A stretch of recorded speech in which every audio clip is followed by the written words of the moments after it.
You know, sometimes when we're at a loss for words, it takes some of the greatest thinkers of all time to give us the right words for understanding and expressing our emotions. And it's those memorable, powerful, succinct quotes that give us perspective. And that's what this gem of a book does. It's emotional shorthand, 2,500 greatest self-help quotes and life insights.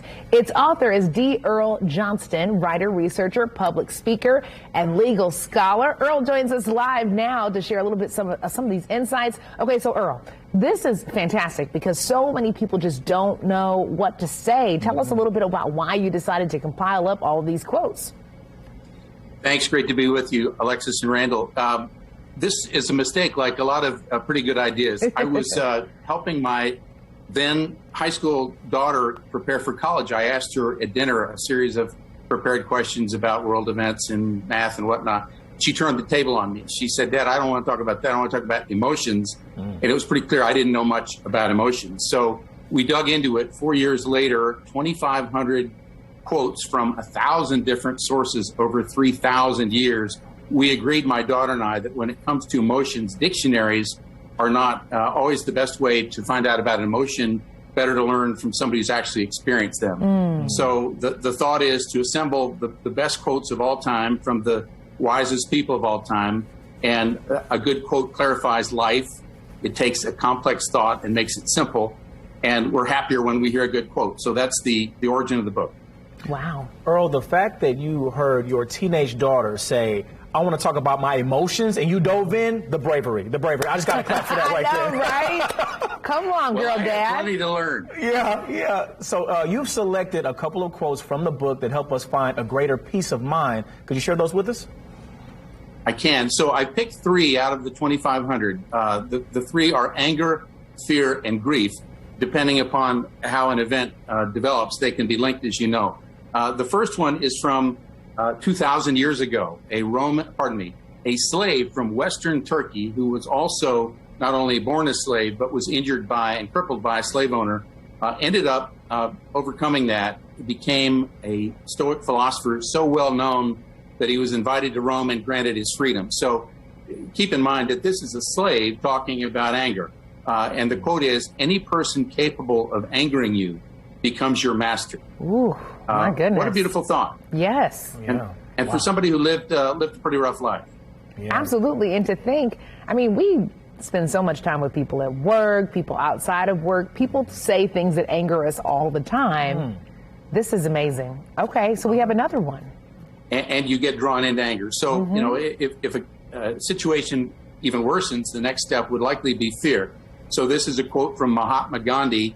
I'm sure you're familiar with him. He's known now as the father of India. He's one of the great enlightened minds of history. So his quote, Mahatma Gandhi's quote is, "The enemy is fear. We think it is hate, but it's really fear." A powerful thought to keep in mind. Absolutely. That is a great one, of course, by Gandhi, which we all know about, you know, so many powerful things he said. Okay, you got one more for us. What's that last one? One more quote about grief. This is from a classic early feminist in the 60s and 70s named Anne Royf. Her comment about grief. Grief is in 2 parts. The first is loss. The second is the remaking of life. I love that. What a beautiful thought. That is a very beautiful thought. You know, I love this because it really gifts wisdom to people very quickly. So Earl, Randall and I actually picked out a few quotes that speak to us as well. Oh, terrific. Okay, so I'll go with the first one. What do we live for if not to make life less difficult for each other? George Eliot, novelist. That's a good one.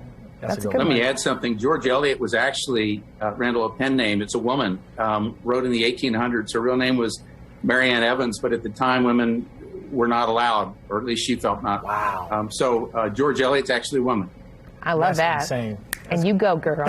Hey, the next one is, never argue with a fool. Onlookers may not be able to tell the difference. Mark Twain. I like this one because, honey, I've met a lot of fools in my life, and it saved me a lot of time, this one.